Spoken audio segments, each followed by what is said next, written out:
Goeiemôre julle. Kan julle glo, daar's weer 'n nuwe dag op ons horisonne.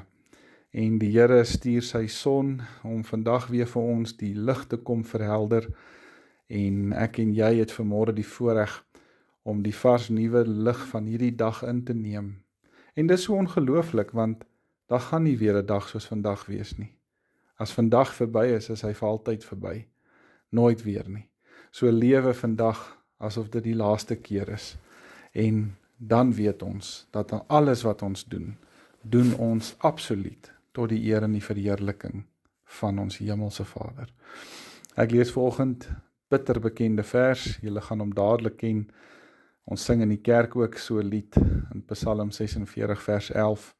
Skryf, die psalmskrywer is Dawid, hy sê hier, wees stil en weet, die Here is God.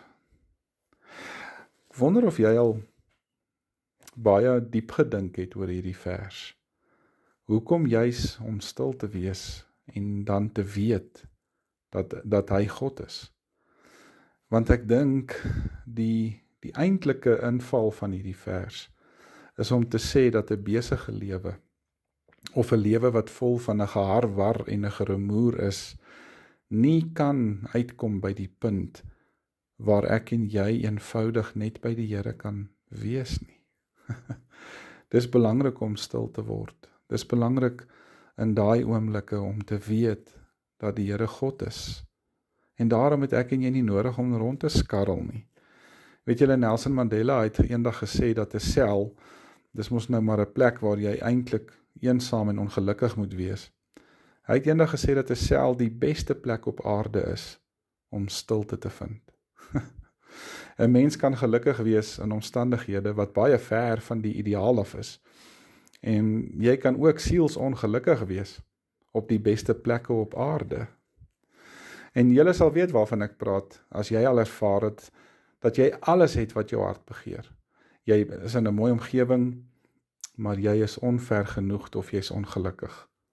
En dit kan ook wees dat jy 'n goeie rede het, soos dat mense jou dalk omgekrap het, of dat jy pyn of ongemak ervaar, of dat daar selfs 'n stuk bekommernis op jou hart lê, maar dit kan ook wees, dat daar sommer net vir geen rede nie, 'n donker gordyn voor jou sonskyn van jou hart getrek is.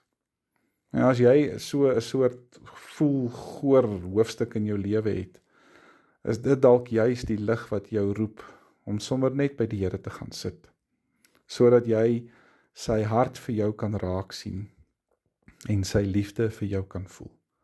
So mag jy in jou nie lekker wees tye nie, mag jy rus vind in die een, wat jou hele wese ken, en wat jou sommer net lief het. So in jou net by God wees oomblikke, gaan jy kort voor lank ervaar, dat daar ook iets in jou binneste gaan gebeur, dat iets van vreugde by jou gaan kom skoene uitskop, en dat jy weer stil weg vir die lewe sal begin glimlag. Want dis dan wanneer jy weet, in die stilte weet ek, wie is my God. Kom ons maak ons oë toe, dan bid ons. O Here, kom trek die gordyne om my hart waawyd oop. Kom help my om in die stil wees te weet wie U is, en dat U in beheer bly. Ek vra dit in Jesus se naam. Amen. Dankie julle. Ek hoop dat julle 'n mooi en 'n geseënde dag verder het. Môre praat ons weer. Totsiens.